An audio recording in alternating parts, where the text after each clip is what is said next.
એક વસ્તુ વિચાર્યું કે એક સમય એવો હતો ત્યારે યુદ્ધો દેવ અને અસુરોની વચ્ચે જ થતા હતા. આખો સમાજ એમાં આવી જતો હતો, આસુરી સમાજ અને દૈવી સમાજ.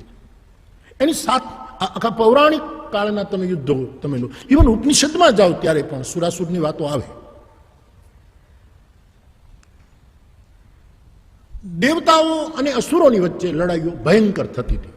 એ આપણા ગ્રંથો સાક્ષી છે.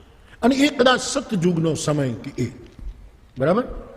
પછી ત્રેતાયુગ આવ્યો એટલે એ જે અસુરવાળા જે સંઘર્ષો હતા એ ઓછા થયા. સમગ્ર સમાજના જે સંઘર્ષો હતા, આ બે વૃત્તિથી જગત આવૃત્ત હતું, એની વચ્ચે જે સતત સંઘર્ષ એ ઓછું થયું. અને પછી બે કુળની વચ્ચે સંઘર્ષો થયા ત્રેતાયુગમાં, રઘુકુળ અને નિશિચર કુળ, સૂર્યકુળ અને નિશિચર કુળ.